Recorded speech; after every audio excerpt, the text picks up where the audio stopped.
Hi everyone, Ricardo Gonçalves here with SBS On The Money from the SBS newsroom for 10th of October 2020. It is your daily 10-minute business and finance news wrap. Ahead, the Australian share market snapped its 7-day winning streak. We'll tell you why in a few moments. But first, to an extraordinary rise in consumer confidence. That's according to Westpac. Even amid the pandemic, Westpac's Consumer Sentiment Index rose to a 27-month high, back to a level where optimists outnumber pessimists. Now, this report is closely monitored by the Reserve Bank of Australia when it discusses things like interest rates, so it holds some weight. So for more, I spoke earlier with Bill Evans, the chief economist at Westpac, and first asked him why consumer sentiment rose so much. By far the most important factor has been the response to the federal budget. But I think there's also this ongoing confidence about the containment of the coronavirus, and there's an expectation the Reserve Bank will cut rates next month. But the budget, I think, has been the most important factor. Just how has the budget impacted the overall result? Well, we've been asking a question after each budget since 2010 about whether people feel that the budget is going to improve their finances or not. And up until now, we haven't actually had a majority of people saying it will improve their finances. In fact, the net balance has been a minus 29. But today we've got a plus 9.5. So it's the first time that people believe that the budget will improve their finances. I think there's a bias against budgets in that question. So to get a strong response like that is quite extraordinary, and I think one of the main factors behind this 11.9% jump in confidence. Does the overall strength surprise you? Oh yes, that came as a big surprise. It's now 10% above the average that we saw before COVID, and it's risen by 32% now in 2 months. So the combination of the success in containing the virus, and now this budget, and now an expectation of even lower rates, they're all conspiring to provide the consumer with a high degree of confidence at the moment. What's consumer sentiment, though, like around the country, especially in Victoria? There was a big jump in New South Wales, up 17.3%, and I think that's indicative of the people in New South Wales are very gratified by the fact that the economy remains open, even though they're getting a number of new cases every day. The surprise was Victoria, up 13.8%. So I think what we're seeing here is an expectation of an imminent reopening. If we don't see that, then I expect that those confidence numbers will fall back substantially over the next few months. What does your survey say about the housing market? Incredibly encouraging. Housing market is now a good time to buy a house, up by 10.2%, now back to the levels of July last year. House price expectations up 31%, now only about 18% below the pre-COVID levels. And the confidence is right across the nation, including in Victoria. On the house price story, there's even more confidence in Western Australia and South Australia. I think because those markets have lagged for so long, and of course they're the states that have dealt most successfully with the virus. What about jobs? Well, that was the one that was the most encouraging and the most comforting for me, because we saw a 14.2% jump in how people see their job security. Clearly, with this fear about the fiscal cliff and the unwinding of JobKeeper, there is this expectation of substantial job losses, and yet people are now expecting that the job market will remain relatively secure. Those numbers are the best we've seen for a couple of years. Let's hope that it proves to be correct. What do you think are the major risks to consumer sentiment remaining at these elevated levels?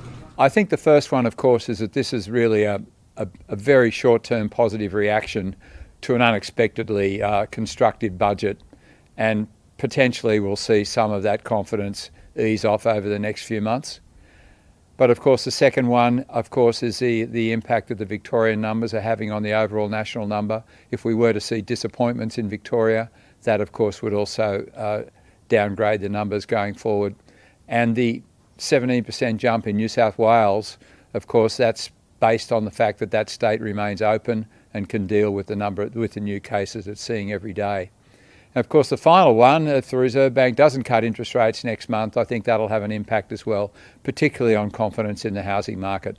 So lots of risks out there, But overall, I'm pretty confident that we're seeing a very significant turning point today. So does this report change any of your economic forecasts or what the Reserve Bank will do? Doesn't change my view on the Reserve Bank. I think both the Reserve Bank and the government still realise that their target of getting inflation between 2 and 3% and getting the unemployment rate back to full employment is a long way off. So if there's scope to provide more stimulus on the monetary side, then it should be done as soon as possible. But we have lifted our growth forecasts following the budget. So we now see growth next year at 2.8%, up from 2.5%. And in 2022, up at 3.5%, up from 2.7%. Both substantial upgrades in our growth outlook for the Australian economy. Bill Evans there, the chief economist at Westpac. Now to the Australian share market, which fell 0.27% on the S&P ASX 200 at 6,179, ending its 7-day winning streaks. The banks offsetting gains in the health, technology and retail sector. In fact, some tech stocks like Afterpay, Xero and REA Group actually hit record highs. For more, I spoke earlier with June Bailey from Tribeca. June Bay, the market's been trading in the red for most of the day. Why the pullback after 7 days of gains in a row? Look, we're following a little bit of weak lead from the US and just people are taking a little bit of profit off the table. And really what's really driven the weakness is the banks. So they've done very well for the last few days. And today just, a little bit of pullback, healthy pullback, as they call it. Lots of company news around today. So let's start with CSL, a profit upgrade of sorts. Yeah, look, it's this company. It's incredible Australian growth company, and they have tightened their guidance range and to just around the vicinity of 4 to 5%. Now, while as analysts are already expecting that type of upgrade, still share price responded very positively to the news. CSL's in that health space, so let's talk about Sonic Healthcare. COVID-19 is helping that company. How? Oh, absolutely. Because of the testing, the COVID-related testing is really boosting this company's earning for the time being. We're seeing revenue up 29% for the September quarter. That's unheard of. And the EBITDA is up, the actual profit is up more than 70%. It's an incredible number. But share price is really only just up just over 2%. Speaking of upgrades, James Hardie saw one too today. Yeah, that's amazing. Just demonstrate the underlying momentum and strength in the US housing. Their upgrade implies more than 10% earnings upgrade to their previous guidance. And it seems like there's more to come. What do you make of the buy now, pay later space? And I asked that because we saw some updates today from both Afterpay and Zip.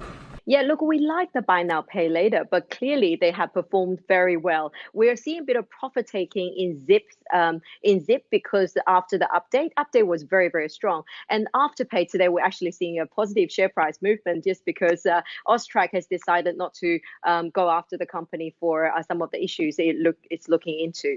Finally, let's touch on the banks. We heard from the Bank of Queensland today, a full-year statutory profit down 61% to $115 million, but it is paying a dividend. Westpac is consolidating its international operations. What's your feel about this sector? This sector is looking certainly a little bit less negative. And the fact that the Bank of Queensland is still paying a small dividend does signal a sign that the dividend may well to return in the next 12 months, especially given the recent regulatory changes of shifting the liability of lending. So we think it looks reasonable, and especially if our economy recovers, these sectors will do quite well. June Bailey there from Tribeca Investment Partners. Tomorrow, all eyes will be on the official unemployment data. Market's expecting a rise from 6.8%, that's the unemployment rate for September, to 7%. So that'll come out tomorrow morning. I'm Ricardo Gonsalves. You can follow me on Twitter and Instagram at BusinessRicardo. This On The Money stream is provided for informational purposes only. The content in this stream should not be understood as constituting advice or a recommendation. It's not personal advice and it doesn't consider your personal circumstances or objectives. You should contact a licensed professional before making any financial decision.